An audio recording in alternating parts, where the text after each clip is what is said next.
자, 우리 다 같이 말씀 보겠습니다. 요한복음 1장 12절입니다. 요한복음 1장 12절.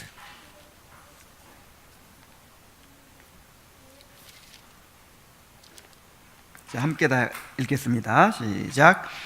영접하는 자, 곧 그 이름을 믿는 자들에게는 하나님의 자녀가 되는 권세를 주셨으니. 아멘. 자, 오늘은 은혜의 방식 7번째 시간으로 믿음의 적용이라는 주제입니다. 지난주에 예수님을 영접하는 일에 대해서, 믿음의 행사에 대해서 살펴봤죠. 그럼 과연 내가 예수님을 확실히 영접한 상태에 있는가, 또 그렇지 않은가, 이렇게 적용하는 부분입니다. 세상에는 구원받는 믿음을 단순한 지적 찬동쯤으로 여기면서 자기 자신의 영혼을 스스로 파멸로 몰아가는 사람들이 너무나 많이 있습니다. 헛된 확신 가운데 있는 사람들이 많다는 거죠. 그런가 하면 반대로 진실하게 그리스도를 영접하였음에도 불구하고 그 사실을 인지하지 못해서 괴로워하는 그리스도인들도 있습니다. 한편에서는 구원의 은혜가 없으면서도 자기가 구원받았다고 확신을 가지고 안일하게 살아가는 사람이 있는가 하면 분명히 거듭난 사람인데, 예수님을 온전히 영접한 사람인데 확신을 누리지 못하고 그렇게 두려워하고 괴로워하는 사람들이 있다는 거예요. 이들이 겪는 그러한 마음의 고통은 자신이 그리스도를 진정으로 영접했는지에 대한 증거를 찾지 못하기 때문입니다. 자, 그렇다면 우리가 참된 믿음의 증거를 어떻게 발견할 수 있을까요? 자, 우리가 이제 그리스도께서 이루신 구속을 성령께서 우리에게 어떻게 적용해 가시는가를 우리가 차례로 지금 살펴보고 있는 거예요. 그런데 이것은 이제 나는 확신을 이미 예수님 영접했고 확신을 누리고 있기 때문에 이건 나하고 별로 관계가 없다, 그렇지 않아요. 왜 그렇지 않을까요? 이미 나한테 그런 일이 이루어졌다 하더라도 이 말씀을 살펴보면서 내 안에 이루어 주신 하나님의 은혜를 다시 이렇게 되새길 수 있고 또 깨달을 수 있기 때문입니다. 또 실제로 그렇게 아직 내가 확신을 누리지 못해서 괴로워하고 있는데 참 이런 분들에게는 또 실제적인 도움이 될 수 있겠죠. 자, 먼저 확신을 저해하는 반론들이 있어요. 이 반론이라는 것은 이제 내 안에서 스스로 확신을 갖지 못하게 하는 그런 이제 의심들이죠. 예를 들어서 예수님을 바르게 영접하기 위해서 많은 지식을 가져야 하는데 나는 너무나 무지하다. 자, 이런 생각을 가진 사람이 있을 수 있어요. 뭔가 좀 더 많이 알고 그래야 되는데 내가 이렇게 많이 알지도 못하는데 내가 과연 확실한 믿음을 가진 것일까, 이렇게 생각하는 사람이 있다는 것이죠. 왜냐하면 지난주에 믿음은 어디에 기반한다 그랬어요? 지식에 기반한다고 했거든요. 도대체 얼만큼 알아야 그러면 믿음을 가질 수 있다는 말입니까? 자, 이러한 반론이 내면에서 일어난 이유는 지식이 그 종류나 정도에 따라 구분되어져야 한다는 것을 알지 못하기 때문입니다. 자, 그것을 알기만 하면 자신이 느끼는 무지함이 그리스도를 영접하는 데 결코 방해가 되지 않는다는 사실을 깨닫게 될 것입니다. 지식의 종류를 몰라서 그래요. 자, 지식은 본성적으로 습득하는 지식과 영적으로 주어지는 지식으로 구분할 수 있습니다. 자연적인 지식, 내가 배워서 아는 지식이 있는 거죠. 또 내 어떤 이성적인 그런 지각을 통해서 아는 지식이 있는 것이죠. 그리고 성령께서 영적으로 주시는 그런 신령한 지식이 있는 것이죠. 자, 본성적인 지식은 교육을 통해 얻어지는 것을 말합니다. 영적인 지식도 교육을 통해서 누구나 어느 정도 습득이 가능합니다. 그러니까 어떤 어려운 교리라든지 복음의 어떤 그런 이해라든지 이런 거 본성적인 지식으로 알 수 있어요, 없어요? 있어요. 어떤 목사님은요 그렇게 복음을 잘 전하고 신실하게 목회를 했대요. 근데 은퇴하고 교회를 안 다녀. 여러분 그런 일이 있을까요? 실제로 있어요. 이 로마서 주석을 쓴 기가 막힌 실력을 가진 신학자가 있는데 그 사람은 예수를 안 믿어. 그냥 말하자면 신학적으로 학문적으로 이 본문을 잘 이렇게 해석할 수 있는 능력이 있는 것이지 실제로 믿음은 없는 거예요. 그런 사람들이 실제로 있어요. 하지만 그렇게 높은 수준의 영적인 지식을 가진다 해도 그 지식을 영적인 것들을 분별할 수 있는 빛으로 보기는 어렵습니다. 그러나 영적으로 주어지는 지식은 달라요.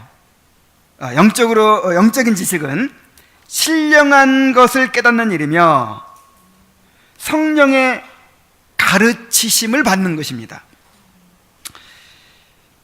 이 지식은 영혼의 역사는 성령의 열매로서 그 은혜의 작용을 느끼고 이해하는 지식입니다. 그래서 영적인 빛과 지식은 결코 양의 문제가 될 수 없다는 거예요. 그것이 어떠한 종류인지 어떠한 향기의 열매를 내는지에 대한 것이 핵심이 되어야 하는 것입니다. 무슨 얘기인지 아시겠죠? 그 지식을 내가 가짐으로써 어떤 열매를 맺었느냐, 이게 중요한 것이지 얼마나 많이 가졌느냐, 이게 문제가 아니라는 거죠. 자, 그 다음에 또 이런 반론이 있을 수 있어요. 나는 너무나 많은 의심을 가지고 있다. 때로 나는 가공스러운 무신론적 생각들을 하곤 한다. 자, 이거 고민했던 사람이 누구죠? 존 버니언. 내가 마음속으로 막 배도를 했다고 생각하고 예수님을 부인했다고 이렇게 생각하고 그렇게 괴로워했잖아요. 가끔 여러분 그런 생각 하지 않아요? 진짜 혹시 하나님이 없는데 없는데 괜히 이렇게 내가 지금 종교에 빠져가지고 이러고 있는 건 아닌가? 막 그럴 생각할 때 있죠. 있는 사람 회개하세요. 자, 그래서 그런 것 때문에 내가 과연 구원받은 것인가 이렇게 의심할 수가 있다는 거예요. 그러나 그러한 무신론적 암시가 마음속에 일어난다 해도 그 암시에 거부감을 느끼거나 인정하고 싶지 않은 마음이 있다면 그 자체가 지적 찬동을 여전히 가지고 있다는 증거가 됩니다. 그러니까 거기에 빠져가지고 그냥 계속 파고들고 이런 거 아니고 그런 생각했다가 이런 생각 가진다는 것 자체가 너무 괴롭고 막 이렇게 거부감을 느끼고 이런 걸 막 버리고 싶고 그런 마음이 있다면 이거는 믿음이 없는 게 아니라 이 말이죠. 지적 찬동에 대한 사탄의 무신론적 공략은 매우 빈번하게 일어나는 일입니다. 사탄은 죄에 대한 두려움을 대수롭지 않게 여기도록 하거나 영적인 의무들을 가볍게 여기도록 끊임없는 시험을 가합니다. 하지만 그러한 시험 때에 어떻게든 양심의 끈을 놓치지 않으려는 마음이 든다면 그들이 가지는 지적 찬동은 진실하다고 볼 수 있습니다. 나는 예수 그리스도의 존재와 필요성 또는 탁월성에 대해서 지적으로 진실로 찬동하고 있지 않은가 라고 의심이 든다고 해도 마음의 그 생각으로 인한 근심과 염려가 가득하다면 그는 분명히 그리스도에 대한 강렬한 소원을 가진 사람입니다. 그러니까 내 지식이 부족한 것처럼 느껴지고 자꾸 때때로 의심도 일어나고 이렇게 하더라도 그것 때문에 근심과 염려를 하게 되고 그렇다면 그리스도에 대한 소원을 가지고 있는 것이라 이 말이에요. 그러니까 그런 의심 이런 거는 정말 구원받은 사람에도 있어요, 없어요? 있어요. 그 시편의 고백에 보면은 하나님이 나를 버리셨는가? 하나님이 뭐 손을 거두셨는가 막 이런 의심들을 막 고백하잖아요. 그래서 적은 분량의 믿음이라도 구원받기에 충분하다는 것을 알아야 됩니다. 이러한 반론들의 충분한 답변을 제시하지 못하게 되면 신자들이라 해도 자신의 영혼에 대해 어떤 결론도 내리지 못하는 상태에 빠지게 됩니다. 그러니까 이제 확신을 갖지 못하고 혼란한 상태에 있다는 거죠. 자신의 영혼에 확고한 결론을 내리는 일은 신자들에게 있어서 매우 중요한 문제입니다. 그것은 참 평안과 안식의 문제이기 때문입니다. 구원의 확신이 중요해요, 안 중요해요? 중요하죠. 중요하다고 해서 그냥 막 심어주고 너무 쉽게 가지는 거는 이거 잘못된 일이지만, 그렇다고 해서 계속 확신이 없는 상태로 지내는 게 좋은 건 아니죠. 확신을 가져야 평안과 안식을 누리죠. 그리고 주님께 더 헌신할 수 있죠. 자, 사람들은 자기 자신이 내리는 결론이 거짓으로 판명될까봐 선뜻 결론을 내리려 하지 않습니다. 그래, 내가 괜히 그냥 확신 가졌다가 이거 아니면 어떻게, 이런 생각 하신단 말이에요. 그들은 헛된 확신과 주제넘음으로 치명적 오류에 떨어지느니 차라리 결론을 유보하는 것이 더 나을 거라고 생각을 합니다. 오늘날 많은 그리스도인들이 이러한 태도를 취하고 있습니다. 세상에는 자기 스스로 참된 믿음을 가지고 있다고 착각하는 사람들만큼이나 자기 자신이 참된 신자임을 알지 못하고 있는 그리스도인이 많습니다. 참 이게 어려운 문제예요. 그래서 이게 그냥 오늘 설교 듣는다 그러면 오늘 딱 끝내는 문제가 아니에요. 이제 앞으로 고민해 갈 방향을 일러주는 것이지, 이게 단숨에 끝나는 문제가 아니에요. 구원의 은혜도 없으면서 그냥 확신을 가지고 그렇게 살아가는 사람도 많고, 구원의 은혜를 분명히 받았으면서도 확신이 없이 그렇게 두려움 가운데 살아가는 사람들도 많아요. 이 양편에서 다 가만히 있어서는 안 된다는 거예요. 둘 다. 확신이 이렇게 잘못된 확신을 가지고 있는 사람은 점검해 봐야겠죠. 그리고 확신이 없는 사람들은 확신을 가지도록 노력해야 되겠죠. 그것이 성경의 교훈이에요. 오늘날 많은 그리스도인들은 이러한 태도를 이건 했죠. 구원 얻을 만한 믿음을 가지게 되는 일은 그것이 설령 작고 낮은 수준의 정도로 할지라도 하나님의 은혜의 풍성함과 부유함을 소유하기에 부족함이 없습니다. 구원받는 믿음은 크고 작고의 문제가 아니에요. 그럼 무슨 문제예요? 있고 없고의 문제예요. 자, 생명은 있고 없고죠. 산 것도 아니고 죽은 것도 아니고 중간, 있어요 없어요? 이건 없어요. 살았으면 살았고 죽었으면 죽었어요. 믿음도, 구원받는 믿음도 있으면 있고 없으면 없는 거예요. 그래서 작은 믿음도 있으면 구원이에요. 구원받기에 충분한 거예요. 여러분이 참된 믿음을 가지는 순간부터 그리스도께서는 여러분 안에 계십니다. 여러분은 하나님의 자녀가 되는 권세를 받게 됩니다. 그 귀한 신분을 확증해 주는 하늘의 거대한 양자로서의 인침을 통해서 말입니다. 믿음으로 그리스도를 영접하여 자녀의 권세를 받은 자는 누구나 하나님은 나의 아버지시요 하늘은 내가 받을 기업이라고 말할 수 있습니다. 그것은 결코 주제넘은 생각이 아닙니다. 구원받을 만한 믿음은 적은 분량이라도 영혼을 완전한 칭의 상태에 들어가도록 합니다. 예수 그리스도를 영접한 믿음이라면 그리스도 안에서 그리스도와 함께 값없이 베풀어 주시는 은혜롭고 완전한 죄의 용서를 받기에 충분합니다. 아들이 있는데 은겸이 온유만큼 아주 어린 아들이 있고 30살 먹은 큰 아들이 있어요. 누가 진짜 아들이겠어요? 아직 어려도 완전한 내 아들이에요. 완전한 모든 권리를 다 가진 내 아들이에요. 이걸 믿음에 비유하면 적은 믿음은 아직 어린 아들이라고 볼 수 있어요. 적은 믿음을 가진 사람은. 그래도 하나님의 완전한 아들, 완전한 칭의, 완전한 기업을 다 소유한 사람이에요. 똑같아요. 그 신분에 있어서는 차이가 없어요.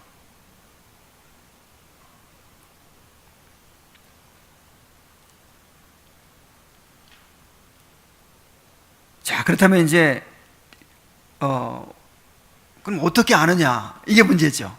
그래서 자신의 믿음을 점검하는 문제를 이야기하고 있습니다. 주님께서 불같은 눈으로 각 사람의 믿음을 시험하고 계신다는 사실을 잊지 마십시오. 우리 지난주에 하나님께서 우리의 믿음을 시험하신다 그랬죠. 이 구원받는 믿음도 시험해요, 하나님이. 그래서 드러나게 하십니다. 주님께서 믿음을 그냥 주기만 하시는 것이 아니라 시험을 통해서 그 믿음을 입증하게 하시는 거예요. 그냥 의롭다고 인정해 주시는 것만 아니라 우리가 받은 칭의가 진정한 것임을 시험을 통해서 입증되게 하시는 거예요. 아브라함의 믿음을 시험하셨듯이 이미 믿음을 가졌고 믿음을 의롭다 하심을 받았잖아요. 그런데 시험을 통해서 그 믿음을 드러내시고 의롭다 하심을 입증하셨어요. 그래서 야고보서에서 보면 2장에 보면은 아브라함이 이삭을 제단에 드릴 때에 의롭다함을 받았다, 이렇게 말하고 있어요. 그래서 아브라함이 의롭다함 받은 것이 행함으로 말미암고 믿음으로만 아니니라, 이렇게 얘기하고 있어요. 이거 굉장히 잘 이해해야 돼요. 처음에 믿음으로 의롭다함 받은 게 부족했다는 뜻이 아니고 완전히 칭의를 받은 건데 이게 이제 객관적으로 드러나고 입증이 됐다, 이 말이에요. 칭의 받은 게 입증이 돼요. 그죠? 무엇을 통해서? 성화를 통해서. 우리의 성화를 통해서 우리가 칭의 받았다는 사실이 입증이 되는 것입니다. 그래서 우리에게 시험을 주시는 거예요. 베드로전서 1장 6절 7절에 그러므로 너희가 여러 가지 시험을 인하여 잠깐 근심하게 되지 않을 수 없었으나 오히려 크게 기뻐하도다. 너희 믿음의 확실함은 불로 연단하여도 없어질 것보다 더 귀하여 예수 그리스도에 나타나실 때에 칭찬과 영광과 존귀를 얻게 하려 함이라. 그래서 우리가 지금 이 삶에서 경험하는 모든 시험은요, 다 우리의 믿음을 연단하시는 것이고 또 증명하도록 하시는 것이고, 그리고 믿음으로 의롭다함 받은 거를 또 우리가 양자된 사실을, 그런 거 다 보이지 않잖아요, 그죠? 의롭다함 받고 양자되고 하늘의 기업을 소유한 이런 것들을 드러내시는 거예요. 입증하도록 하시는 거예요. 그렇게 함으로써 하나님께서 영광 받으시고 또 우리가 천국의 상속자들로 이제 자격을 갖추고 인정을 받는 거예요. 물론 이제 하나님 편에서는 다 자격 주어졌지만 우리 편에서 그렇게 그런 과정을 거치게 하신다, 이 말이죠.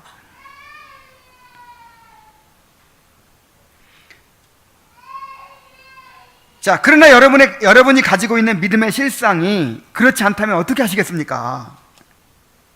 믿음의 문제는 영원한 운명과 직결된 문제입니다.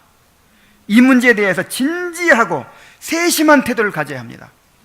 고린도후서 13장 5절에 너희가 믿음에 있는가?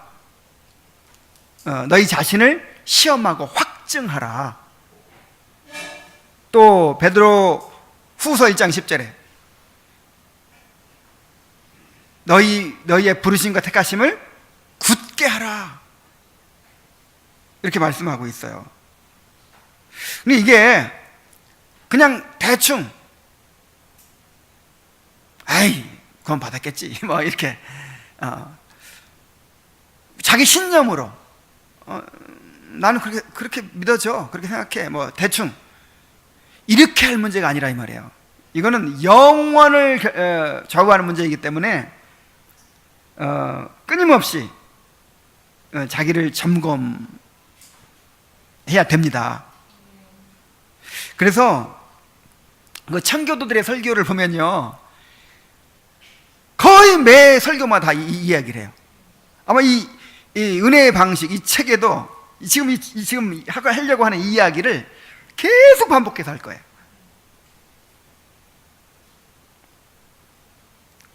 오늘날 유행하는 설교들하고 너무 다르죠.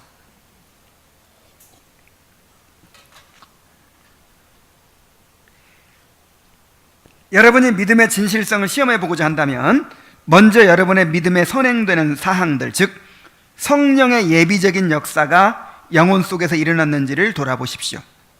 성령의 역사들은 흔히 하나님의 선택하신 백성의 영혼 속에서 그 믿음으로 안내하는 역할을 합니다. 근데 믿음은 누가 주시는 거예요? 성령께서 주시는 것이죠. 그래서 그 성령의 예비적인 역사가 있다는 거예요. 믿음을 갖게 하시는 그 즈음에 이제 어떤 성령께서 작용하시는 어떤 역사가 있다는 거예요. 그걸 통해서 확인할 수 있는, 그걸 통해서. 자, 그런 것들이 어떤 것인지 몇 가지를 들고 있습니다. 자, 먼저 하나님은 그 사람의 마음을 비추시어 자신이 죄인이라는 사실을 깨닫게 합니다. 이거는 뭐 가장 확실한 증거예요. 죄를 깨닫게 하시는 것. 하나님께서 우리 영혼의 눈을 열어서 우리 자신의 죄를 보게 하시고 주 예수 그리스도 안에서만 그 문제의 해결이 있음을 알게 하시기 전까지는 믿음은 일어나지 않습니다. 물론 정도의 차이는 있다고 했어요. 정도의 차이는 있어요. 그리고 전후 순서가 좀 이렇게 믿음을 가지기 전에 죄로 인해서 이 존 버년처럼 또 조지 히필드처럼 무슨 요한 웨슬리처럼 루터처럼 너무너무 괴로워하다가 그렇게 갖게 되는 사람도 있고, 그것이 별로 크게 없었는데 믿음을 가졌어요. 하나님이 믿음의 선물을 주셨는데 그 후로 점점 죄인식이 깊어져 갈 수도 있고, 뭐 이게 좀 차이는 있을 수 있어요. 정도의 차이, 그 다음에 이렇게 이제 전후의 차이가 있을 수 있지만, 그러나 이 죄인식이 깊어간다는 거는 이거는 필수예요, 필수. 하나님께서 우리 영혼의 눈을 열어서 우리 자신의 죄를 보게 하시고 주 예수 그리스도 안에서만 그 문제의 해결책이 있음을 알게 하시기 전까지는 믿음은 일어나지 않습니다. 이 얘기는 했네. 자, 하나님께서 여러분의 눈을 열어 그 전에는 보지 못하게 된 죄와 비참함을 보게 하셨습니까? 한번 생각해 보세요. 내게 그런 일이 있었나? 인간은 다 죄인이야. 털어서 먼지 안 나는 사람이 없어. 이렇게 이론적으로 아는 거 말고 정말 그 전하고 너무 다르게 어떤 시기 전까지는 내가 그렇게 죄를 깊이 인식해 본 적이 없어요. 근데 내 죄가 그렇게 생생하게 느껴지고 내가 그렇게 부패한 죄인인 것이 깨달아지고 그것 때문에 고통을 당하게 되는 거예요. 죄에 대한 이러한 새로운 지각은 죄를 뉘우치는 일을 수반합니다. 그래서 죄를 막 뉘우치게 되는 것이죠. 여러분의 헛되고 부질없는 마음은 죄로 인한 각성으로 찔리고 고통을 당해야 합니다. 그래서 청교도들은 이 설교를 가리켜서 표현할 때 양심에 상처를 내는 것이라고 그랬어요. 우리 인간은 죄인이에요, 죄인. 그래서 이 하나님에 대해서 무관심하고 자신의 상태에서 무관심하고, 먹고 사는 일이 바쁘잖아요. 그리고 자기 만족을 추구하는 일이 바쁘잖아요. 다른 사람하고 싸우는 일이 바쁘잖아요. 그러니까 이런 영적인 상태에 대해서는 그냥 무관심하고 살아간단 말이에요. 그런 사람들 교회에 오면 어떻게 해야 돼요? 찔러서 양심을 찔러서 상처를 내는 거예요, 설교가. 설교를 들으면 뭘 깨달아야 돼요? 죄를 깨달아야 돼요. 그래서 예배를 위해 기도할 때 그렇게 기도하잖아요. 우리 성도들이 전심으로 하나님을 경배하면서 하나님의 영광을 보게 하시고 자신의 죄와 비참함을 깨달아서 회개하게 하여 주옵소서. 요게 은혜예요, 요게. 여러분, 은혜밖에 원합니까? 복을 주리라 막 이런 말씀 듣고 그냥 희망을 가지고 막 그게 은혜가 아니고 양심의 찔림을 받아가지고 내 죄를 더 깊게 보게 되는 거, 그게 은혜입니다. 그런 은혜를 사모하세요.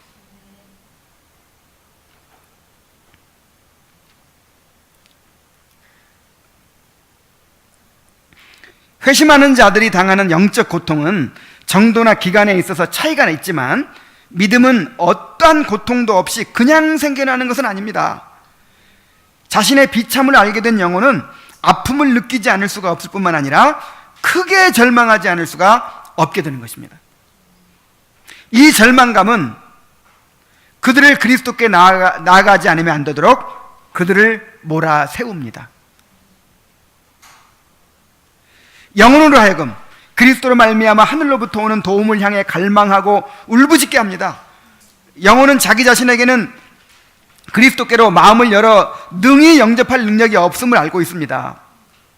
그것을 알게 된 영혼이 어찌 주여 나의 믿음 없음을 도와주소서라고 하지 않을 수 있겠습니까?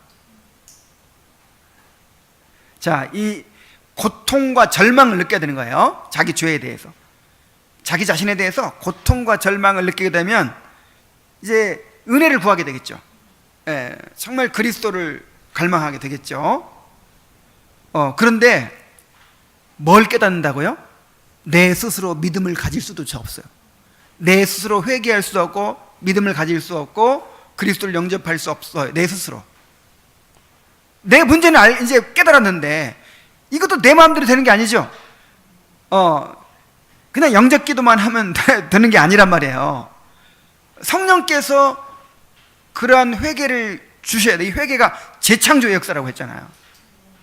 이걸 알기 때문에 주여 나를 불쌍히 여겨 주소서 하면서 내 속에 정한 마음을 창조하시고 내 안에 정직한 영을 새롭게 하소서 하면서 하나님께 이제 은혜를 구할 수밖에 없게 되는 것이죠.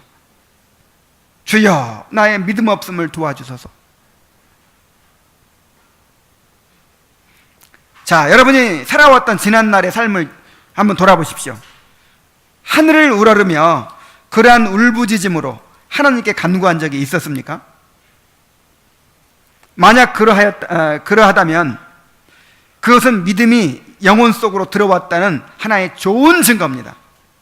왜냐하면 그러한 애통한 마음의 울부짖음은 믿음의 길을 닦는 선구자이기 때문입니다. 그래서 여러분이 이렇게 자신의 죄를 깊이 깨닫고 자신에 대해서 절망하고 정말 나는 주님의 은혜가 아니면 이거는 소망이 없는 사람이라 이렇게 깨닫고 그렇게 하나님의 은혜를 간절히 부르짖어 구하는 그런 경험이 있었다면 여러분은 틀림없이 믿음이 있는 사람이라 말이죠.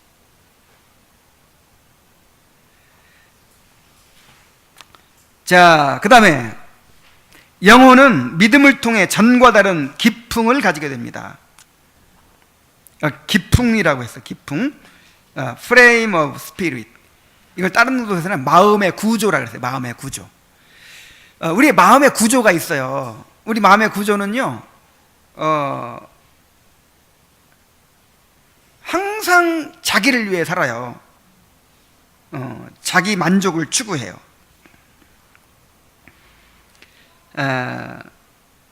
그런데 믿음을 가진 사람은, 이제 거듭난 사람은 이 마음의 구조가 바뀌어요.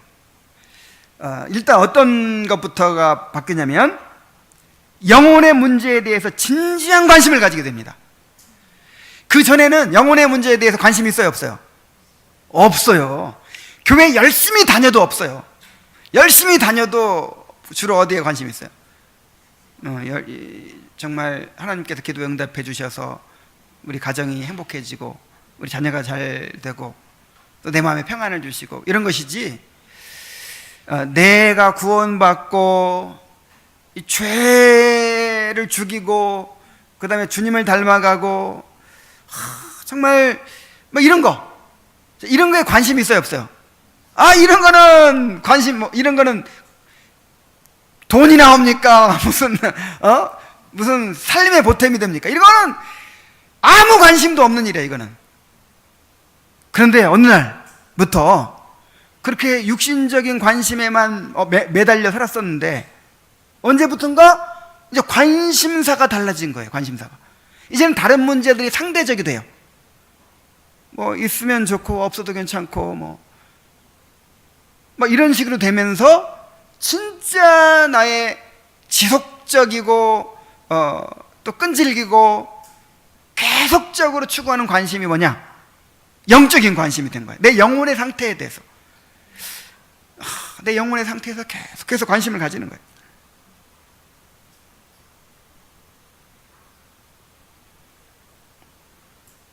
자, 그런 상태에 들어가는 자의 마음은 겸비하고 자신을 낮춥니다. 겸손. 여기 또 겸손이 또 나왔어요. 이거는 인간의 마음으로 만들어지는 게 아니에요. 아무리 착한 사람도 겸손할 수 없어요. 겸손이 뭐예요? 내가 깨져버리는 거죠. 내가 철저히 깨져버리는 게 겸손이에요. 그래서 이 보세요. 이 겸손의 한 예를 볼 수 있는데, 향유옥합을 깨뜨려서 예수님의 발에 부은 여인. 예수님의 뒤로 그 발 곁에 서서 울며 눈물로 그 발을 적시고 자기 머리털로 닦고 그 발에 입 맞추고 향유를 부으니. 지금 이게 무슨 행동입니까? 이거는 정말 사람들이 경악을 할 일이에요. 아니, 여자가 생명처럼 귀하게 여기는 머리털로 남자의 발을 씻겨요. 그러니까 평판, 다른 사람이 나를 어떻게 보든 이런 거 이제 신경을 안 써버릴 정도로 완전히 내가 깨졌어요.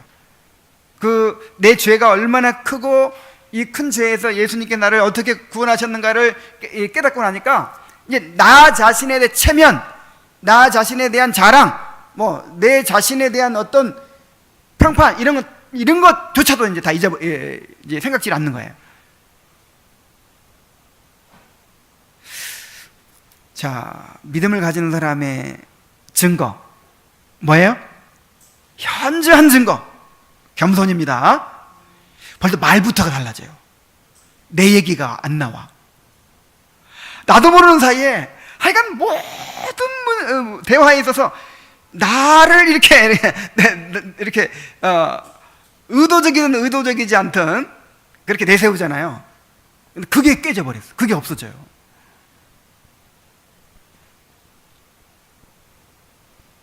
자, 그리고 자신의 곤비함을 깨달은 영혼은 갈망하는 상태에 들어가게 됩니다. 이제 마음에 갈망이 일어나요. 누구를 향한 갈망? 그리스도를 향한 갈망.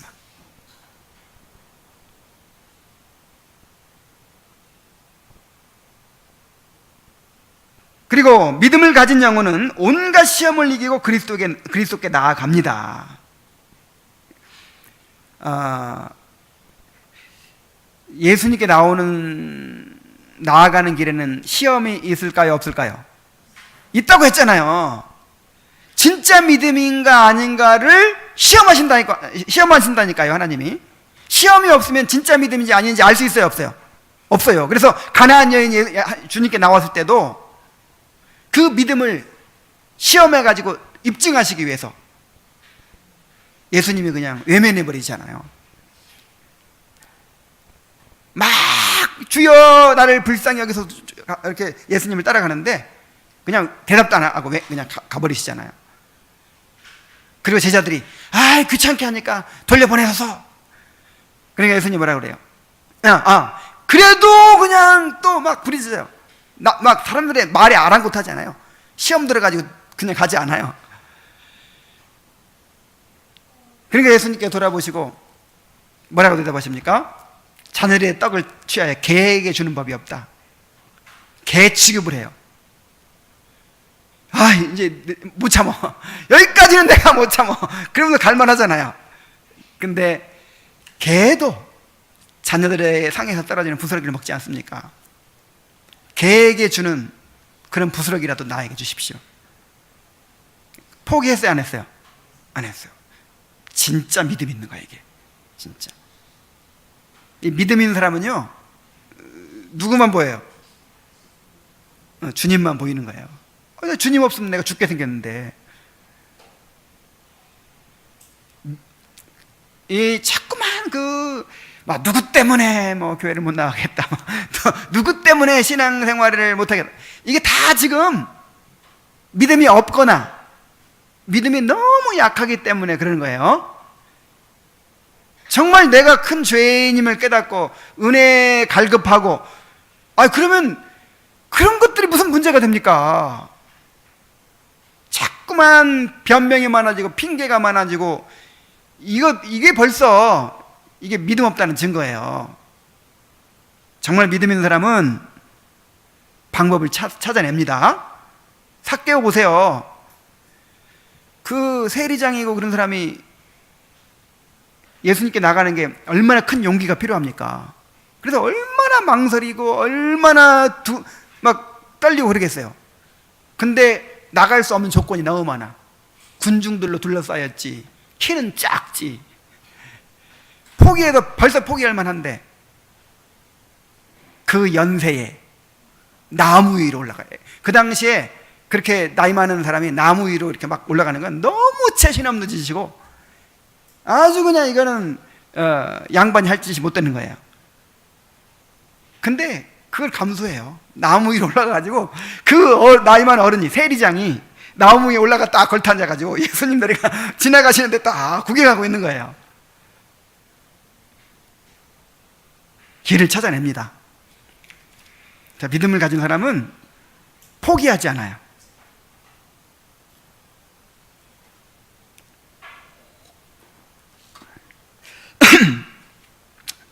요한복음 6장 37절에 아버지께서 내게 주시는 자는 다 내게로 올 것이요 내게 오는 자는 내가 결코 내쫓지 아니하리라 그랬어요. 자, 아버지께서 내게 오시는 자, 내게 주시는 자는 내게로 온다 그랬어요. 예수님이 제발 좀 와라, 나를 따라와라 막 이러지 않았어요. 오히려 그냥 막 쫓아내요. 왜 이렇게 하십니까? 아버지께서 오게 하시는 자는 반드시 오게 돼 있으니까.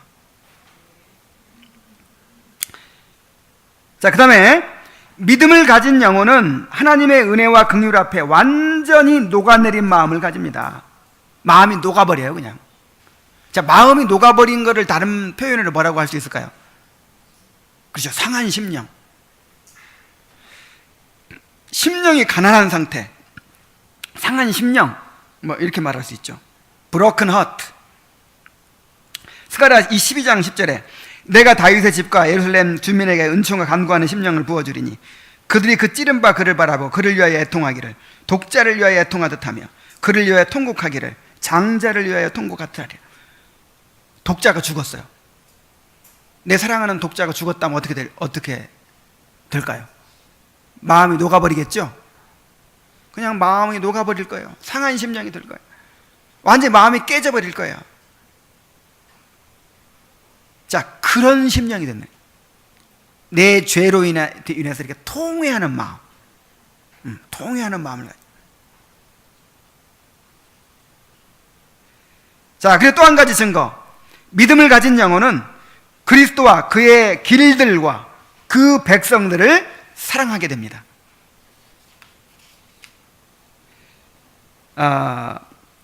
갈라디아서 5장 6절에 그리스도 예수 안에서는 할례나 무할례나 효력이 없으되 사랑으로 역사하는 믿음뿐이니라. 그럼 따라해 봅시다. 사랑으로 역사하는 믿음. 믿음은 차가운 게 아니에요. 믿음은 정적인 게 아니에요. 어떻게 역사해요? 사랑으로 역사해요. 그래서 첫째는 그리스도를 사랑하고, 그리스도를 소중하게 여기고, 그리스도를 가치 있게 여기고, 그리스도와 더 교제하고 연합하기 위해서 애쓰고, 그래 그리스도를 사랑하게 돼요. 그 다음에 그의 길들을 사랑한다. 이 시편 기자의 표현에 그런 것이 많죠. 주의 길들을 즐거워하고, 주의 길들을 사모하고, 주의 길들을 찾고, 그리고 그의 백성들을 사랑하죠. 그리스도의 지체들을 사랑해요. 그래서 누구든지 그 형제를 미워하면서 하나님을 사랑하느라고 하면서 그 형제를 미워하는 자는 거짓말하는 자다. 이건 영적 분별의 한 표지로 말씀하신 거예요. 그러니까 그 이제 초대교회 당시에 이렇게 나그네들이 많잖아요. 나그네를 대접하라고 했으니까 이렇게 이제 여기저기서 막 오는데 그런 사람들을 어떻게 분별해요? 그래서 그 분별하는 기준 중에 하나가 형제사랑이에요. 형제사랑. 정말 주님께서 내신 자들을 정말 사랑하는가? 그렇게 많이 배웠다고 하고 그렇게 뭔가 진리를 많이 깨달았다고 하는데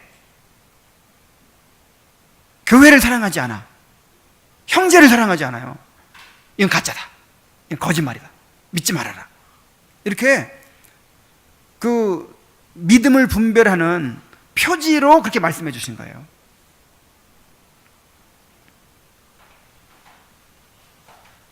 자, 이런 표지들이 있어요. 죄를 깨닫는 거, 그 다음에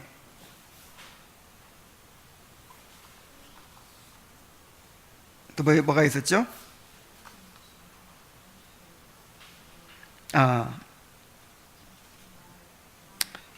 마음의 구조가 바뀌는데 어떻게 바뀌냐면 영적인 문제에 진지한 관심을 가지게 되고 또 이제 겸비한 마음을 갖게 되고 그리스도를 갈망하게 되고 또 온갖 시험을 이겨 그리스도께 나아가게 되고 완전히 마음이 녹아버린다 그랬죠. 그리고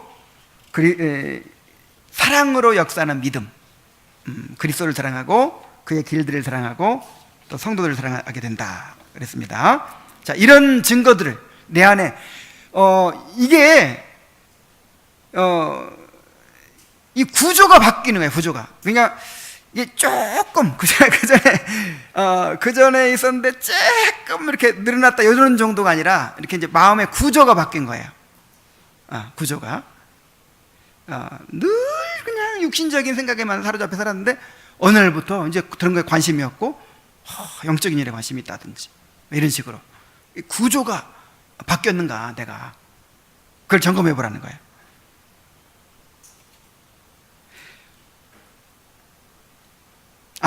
또 있네. 또 있어요. 여섯 번째로 믿음은 정결한 마음을 가지게 합니다. 사도행전 15장 9절에 믿음으로 그들의 마음을 깨끗이 하사 그들이나 우리나 차별하지 아니하셨느니라. 자, 그들의 마음을 어떻게 하게 하사? 깨끗하게 하사. 자, 믿음은 마음을 깨끗하게 만듭니다. 너희가 진리를 순종함으로 너희 영혼을 깨끗하게 하여 그랬어요. 그래서 이제 마음을 깨끗하게 했기 때문에 이제 거룩을 사모하게 되죠. 막 더러운 옷을 입고 있을 때는 막 때 묻는 거 상관해요, 안 해요? 안 해요. 아무데나 털썩털썩 하고 그냥 들어눕고 막 그러죠. 근데 깨끗한 옷으로 새로 딱 갈아입고 왔어요. 그러면 어때요? 이제는 작은 티 하나 묻어도 막 신경이 쓰여요. 그런 것처럼 거듭난 영혼은, 믿음을 가진 영혼은 죄를 전혀 안 진다는 게 아니라 이제는 굉장히 죄를 더럽게 여기고 또 미워하고 슬퍼하고 거룩해지고 싶어해요. 깨끗해지고 싶어해요. 그리고 마지막으로 진실한 믿음을 가진 자는 그리스도의 계명에 순종합니다. 요한일서 2장 3절에 우리가 그의 계명을 지키면 이로써 우리가 저를 아는 줄로 알 것이요 그랬어요. 주의 계명을 지킵니다. 완전하게 지킨다는 것이 아니라 지키고자 하는 것이죠. 주의 계명들의 길로 달려가는 것이죠. 여러분이 이러한 믿음의 표징들을 가지고 있다면 여러분은 그리스도의 사람입니다. 어때요? 자신의 상태를 점검해 보니까 이런 표징들이 분명히 있습니까? 그렇다면 여러분들은 그리스도의 사람입니다. 여러분이 만일 죄에 대한 깊은 각성을 가지고 이전에 의지했던 모든 육신적인 피난처를 벗어나 그리스도께 나아간 일이 있다면 더 이상 의심하지 마십시오. 여러분이 그리스도를 가장 존귀한 분으로 여기며 마음으로 진정 그분을 갈망하며 세상 어느 것보다 그리스도의 형상을 닮아가는 일을 사모하고 있다면 여러분은 그리스도의 사람입니다. 자, 이제 확실해졌습니까? 그래도 어떻게 보면 그런 것 같기도 하고 어떻게 보면 안 그런 것 같기도 하고 이게 단숨에 결판 나는 문제가 아니에요. 그래서 이제 권면이 필요합니다. 권면이. 자, 먼저 그리스도를 영접한 사람들에게 주는 권면이에요. 이거 보니까 나는 확실하게 영접한 것 같아. 나는 분명한 것 같아. 그런 사람들에게 주는 권면. 여러분이 만약 그리스도를 진실로 영접한 사람이라면 여러분 스스로 그러한 확신이 들 때까지 여러분은 결단코 쉬려하지 않을 것입니다. 확신을 가진 신자가 누리는 기쁨과 행복은 정말이지 귀한 것입니다. 영원한 멸망에서 건진받았다는 안도감과 장차 들어가게 될 영광의 처소에 대한 기쁨을 세상 무엇과 바꾸겠습니까? 그리스도를 영접한 여러분이 그리스도와 연합함으로 얻는 위로를 받지 않을 리가 있겠습니까? 더 열심을 내십시오. 자신을 돌아보고 살피는 일을 게을리하지 마십시오. 어떠한 경우라도 성령을 근심시키지 않아야 합니다. 그러면 여러분의 마음이 간절히 바라는 구원의 확신에 도달하게 될 것입니다. 그러니까 예수님을 이제 영접한 것 같긴 한데 아직 그렇다고 확신은 못하겠고 이런 사람들에게 이제 주는 권면이죠.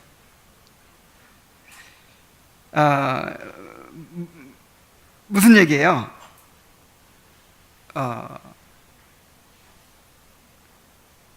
확신을 가질 때까지 멈추지 말라는 거죠. 너희의 택하심과 부르심을 어떻게 하라? 굳게 하라 그랬죠. 그 전에 어떤 말씀이 있어요?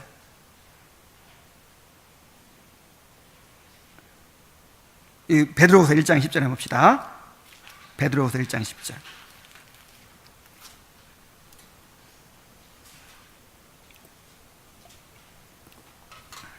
자, 함께 읽어보겠습니다. 시작.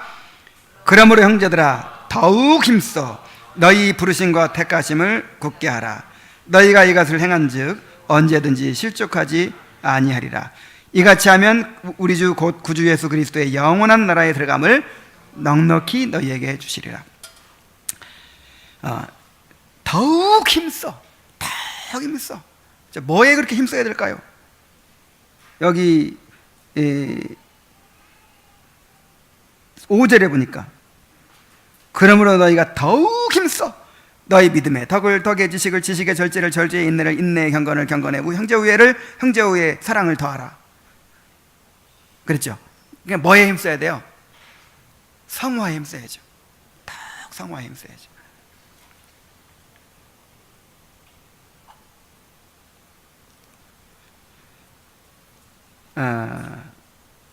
그래서 열심을 내라는 거예요. 자신을 돌아보고 살피는 일을 게을리하지 말라는 거예요. 그리고 어떤 경우에도 성령을 근심시키지 말라는 거예요. 이렇게 더욱 힘써서 추구할 때 여러분의 마음이 간절히 바라는 구원의 확신에 도달하게 될 것입니다. 근데 이 과정 자체가요, 구원의 과정이에요. 구원의 과정. 여기 보세요. 11절에 이같이 하면 그랬죠. 이렇게 더욱 힘써 부르심과 택하심을 굳게 하는 이 과정을 통해서 우리 주 곧 구주 예수 그리스도의 영원한 나라에 들어감을 너에게 넉넉히 주시리라. 그래서 우리 구원의 파노라마 할 때 이제 성령께서 그리스도께서 이루신 구속을 우리 삶에 적용하는 그 과정을 9가지로 얘기했었죠. 이제 뭐 여러 가지로 얘기할 수 있는데 이제 이 박형용 박사님을 따라서 저는 이제 9가지로 그렇게 설명했어요. 뭐죠? 부르심, 거듭남, 그다음에 믿음, 회개, 칭의, 양자됨, 성화, 견인, 확신, 영화. 이 속에 뭐가 들어있어요? 확신이 들어있어요. 확신. 지금 내가 몇 가지 했지? 에?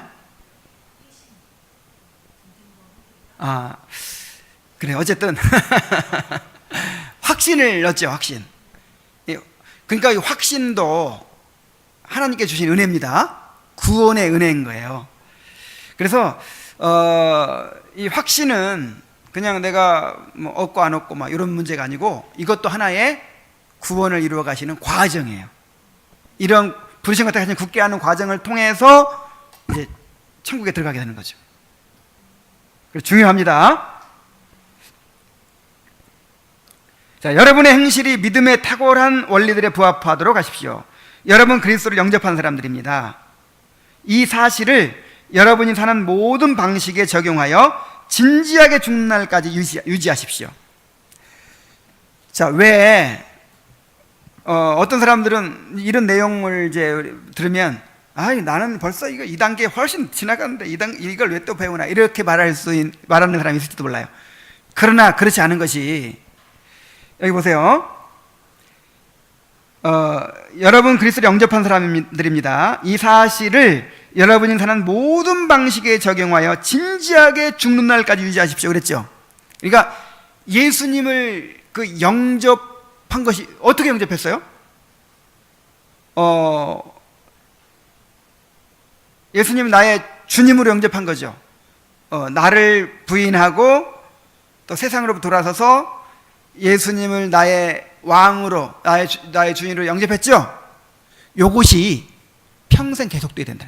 평생. 그러니까 한번 결정적으로 그렇게 이제 주님 안에 들어온 다음에 그것이 매일매일 계속돼야 돼요. 매일매일. 날마다 나를 부인하고 예수님을 나의 왕으로 받아들여야죠. 자, 무슨 얘기인지 아시겠죠? 믿음은 구원 받을 때만 필요해요? 아니면 평생 필요해요? 평생 필요한 거예요. 회개. 그래서 회심은 평생 계속된다. 우리의 삶은 평생 회개하는 과정이다, 이런 말을 하죠. 그러니까 이게 어떤 단회적인 것이 있고 이 반복되는 것이 있는데 이게 원리가 같아요. 죄를 깨닫는 거. 나 처음에 믿을 때 다 거친 거야. 뭐 그런 사람들도 있더라고요. 내 처음 믿을 때 다 거친 거, 이제 그거 경험하고 있다 하면서 그거를 계속 반복해서 더 깊게 경험해 가는 거예요. 그래서 여러분의 행실이 믿음에 탁월한 원리들에 부합하도록, 정말 예수님 영접했으면요 계속해서 영접하는 삶을 살아야 돼요.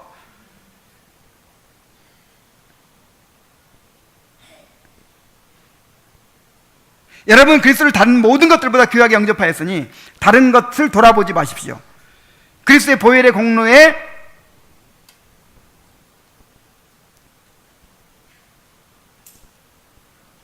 여러분 자신의 공로를 섞는 어리석음을 본받지 마십시오. 이게 무슨 얘기인지 아시겠죠? 자기의. 그러니까 우리가 예수님 영접할 때 100% 예수님의 의를 의지한 거죠. 나의 의는 완전히 이제 내버리고 정말 예수님의 의로만 의지해서 우리가 믿은 거죠. 그런데 요거는 평생 계속돼야 되는 거예요. 이것도 끊임없이 내 의가 이제 솟아 올라올 거예요. 그때마다 자기를 부인하고 오직 그리스도의 공로로만 나아가야 되는 것이죠. 또 어떤 상황에서도 언제나 한결같이 십자가를 지신 그리스도를 가장 가치 있게 여기는 것을 보이십시오. 이게 무슨 말이냐면 이제 고난이 올 거예요. 고난이, 시험이 올 거예요. 그때 여러분의 믿음이 드러나게 될 거예요. 예수님이 영접할 때 가장 귀한 분을 영접했죠. 정말 나의 완전한 보배로 영접했죠. 그것이 언제 드러나요?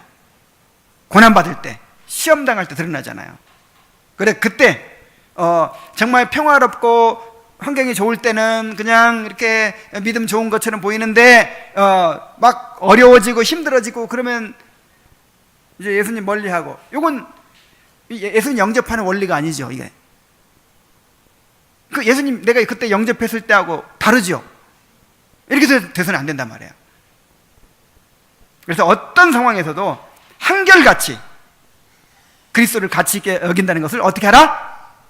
보여라, 입증해라. 그래서 여러분의 고난이 다가올 때, 시험이 다가올 때는 기회예요, 기회. 여러분의 믿음이 드러날 기회. 자, 이게 이제 예수님 영접한 사람들에게 주는 권면이었고, 나는 예수님 영접한 사람이 아니야. 이렇게 아직 예수님 영접하지 않은 사람이 있다면 이 말씀을 잘 들어야 돼요. 처음 그리스도를 영접하는 시기는 고통과 두려움에 큰 시험이 오는 시기입니다. 여러분이 크게 주의를 기울이지 않는다면 위험스러운 결과들을 너무나 쉽게 초래할 것입니다. 예수 믿는 게 쉬워요, 어려워요? 엄청나게 어려운 일이에요. 왜 그러냐면 마귀가 자기 백성 하나가 지금 자기를 배반하고 원수한테 가는데 내버려 두겠어요? 온갖 시험을 통해서 그를 가로막겠죠. 그래서 큰 시험이 오는 시기라 이 말이죠. 가장 먼저 그리스도를 영접하는 방편과 목적을 혼동하지 않도록 조심하십시오. 기도와 설교를 듣는 일은 분명 여러분을 그리스도께 인도하는 방편입니다. 그 자체가 그리스도는 아닙니다.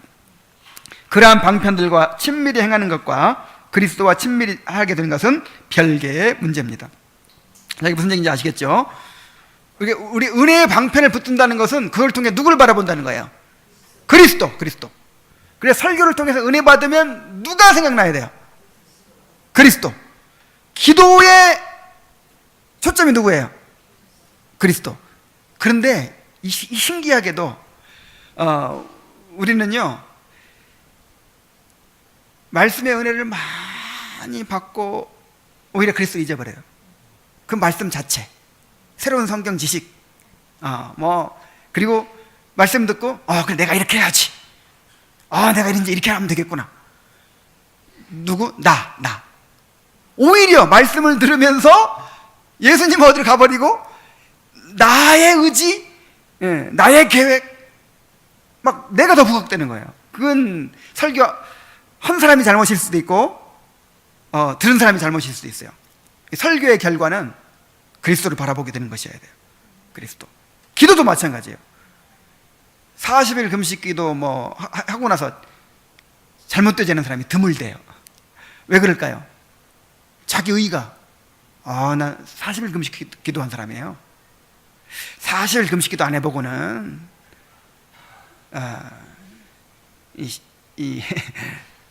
이 신령한 일을 말할 수가 없어요. 그것이 이제 완전히, 그리고 40일 금식 기도 한 것 때문에 내 의가 너무 커져가지고는 이제 그리스도가 안 보여. 자, 그렇게 해서는 안 된다는 것이죠. 그 다음에 또 비슷한 얘기인데, 또한 여러분은 현세의 고요함만을 위해 그리스도를 영접하지 않기를 바랍니다. 많은 사람들이 양심의 가책에 주는 공포와 죄책으로부터 해방되기 위해서만 그리스도의 피를 찾습니다. 그러나 그러한 양심의 폭풍이 잦아들면 그들은 더 이상 그리스도를 말하지 않습니다. 그들이 원하는 것은 그리스도가 아니라 마음의 고요함이었던 것입니다. 평안과 그리스도를 혼동하지 마십시오. 당장 그 마음의 고통을 모면하기 위해서만 그리스도를 찾지 말라는 것이죠. 그리스도의 인격을 받아들여야죠. 자, 빈손으로 주께 나가십시오. 많은 사람들이 자신들이 너무나 부족하여 그리스도를 영접할 마땅한 준비를 하지 못하고 있다는 이유로 멀찌감치 떨어져 있습니다. 우리 이낙연 자매 들어야 되는데, 이거. 그들은 그리스도께 나아갈 어떤 자격을 갖춰야 한다는 생각을 하는 것입니다. 어처구니 없는 마음의 교만이요, 마귀의 올무입니다. 자격을 갖춰야 그리스도께 나아갈 수 있는 것이 아니라 그리스도께 나와야 자격을 갖출 수 있는 것입니다. 여러분이 갖춰야 할 자격은 여러분 자신이 아무런 가치도 없다는 것을 깨닫는 겸비한 마음뿐입니다. 그러니까 나는 아직 자격이 없어요. 좀 뭔가 좀 갖춰가지고 나가야 돼요. 이게 지금 엄청난 교만이라 그랬죠. 엄청난 교만.